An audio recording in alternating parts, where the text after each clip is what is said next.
Hoy esta cadena de radio y televisión que acaba de culminar, estábamos presentando precisamente una información sobre el inicio de clases el próximo lunes 18 de septiembre. Y bueno, y a propósito de este tema, vamos a conversar, ya está con nosotros Lila Vega, quien es de la red de madres, padres y representantes. Lila, bueno, inicia un nuevo periodo, hay una serie de señalamientos que venía realizando el ministro de Educación, hay, bueno, una queja colectiva que tiene ubicación y registro en los medios, el problema de los útiles, el costo de los uniformes, en fin.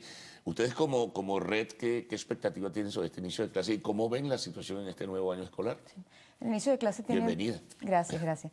El inicio de clase tiene muchos retos este año y el más importante, sin duda, es que las escuelas puedan permanecer abiertas con niños en las aulas, sentados en sus salones de clase, recibiendo la protección que merecen. Ese es el reto de este año.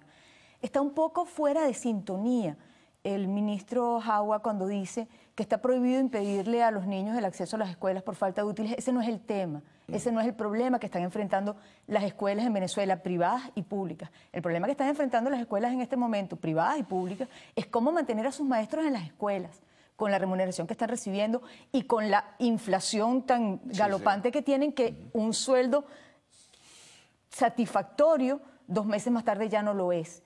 ¿Cómo hacen para mantener a los niños acudiendo a la escuela cuando no hay comida en sus hogares y tienen que participar en la búsqueda de alimentos para sus escuelas? Entonces el reto hoy no es si van o no con el morral lleno de útiles. El reto es si logran tener salones de clases a los que asistir. Ese es el reto para este año. Juan Maragall hablaba hace unos días de 10.000 jóvenes de su sistema escolar, que cuenta con 130.000. Que desertaron en este año. Eso es casi el 10%. Y si hablamos de bachillerato es todavía un poquito más, es el 14%.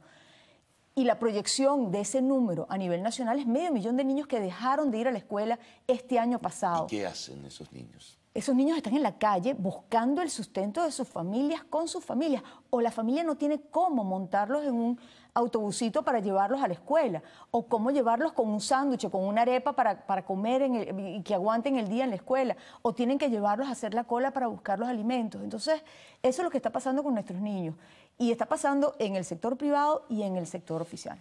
Ahora, en este sentido, siempre se le trata de dar una tonalidad o un matiz de corte político a cada inicio de clases y a cada argumentación que se presenta alrededor del inicio de un nuevo año escolar. Pero resulta ser que el que culminó recientemente fue muy deficiente, ¿no? Una situación social explosiva, deficiencias por la carencia de docentes, el problema de la deserción de docentes también, porque hablamos de la deserción de niños, pero la deserción de docentes también es muy grande. Y en este sentido, oye, yo creo que hay que pensar un poco más en la realidad tangible de la educación que en la realidad política que vive Venezuela, ¿no? Absolutamente, y el tema es justamente ese. El Ministerio ha planteado la implementación de un nuevo diseño curricular para este año en bachillerato, que lo viene planteando ya desde hace un tiempo y no tiene el liderazgo para lograr aterrizar una cosa como esta, pero la verdad es que sin estudiantes en los salones de clase no hay currículum que valga para nada. La prioridad... Para recordar, ¿qué pretende ese currículum? Ese currículum todavía no está claro cuál es la versión de este año. Final, sí, porque hay tantas... Y tampoco ha sido consultada como manda la ley. Aunque la presentación del Ministerio de Educación diga que esto es producto de la consulta por la calidad educativa, una cosa es la consulta por la calidad educativa y otra es la consulta de ley a la que todos estos instrumentos están obligados. Pero en cualquier caso, en este diseño curricular, en este cambio de diseño curricular que se plantea, hablan de la unión de algunas asignaturas, de ciertos cambios en énfasis en algunas asignaturas, pero la verdad es que eso no es lo relevante. Lo más importante para la educación es tener un buen maestro y un estudiante bien atendido. El foco tiene que ser en los mejores maestros posibles para nuestros muchachos y que nuestros muchachos puedan llegar a la escuela y que tengan comida en el estómago que les permita no distraerse de la tarea, porque el hambre distrae, el hambre te obliga a ocuparte de eso. Entonces, hablar del cambio de currículum por parte del ministerio suena irrelevante. Suena como fuera de sintonía con lo que está pasando, como también es la amenaza de que vamos a sancionar a las escuelas que no dejen a los niños entrar porque no tengan morral. Las escuelas no están pensando en los morrales, están pensando en los maestros y en cómo tener a los niños sentados en el salón de clase. Ahora, la preparación que tiene que ver con la calificación que tiene que tener el docente, ¿de eso se ha ocupado el Ministerio de Educación? Yo creo que la no. formación del Sí. docente en términos generales para la primaria, para el bachillerato, en fin. Tienen su enfoque sobre cómo hacerlo. El tema con los docentes es que no está claro que el mejor docente es el que está en el aula con los estudiantes. ¿Cómo asciende un docente? ¿Cuáles son sus méritos para ascender?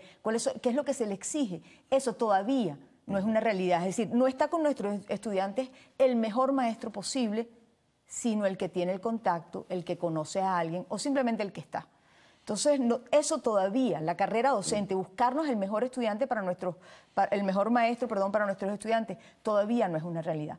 Y el otro punto importante en este inicio de año escolar es recordarle al Ministerio de Educación que nuevamente iniciamos un año escolar sin una norma para comunidades educativas. La famosa Resolución 58 perdió vigencia un año después de su promulgación, cuando Marianne Hanson la promulgó en el 2012. Eso tenía un año de vigencia, ya no existe.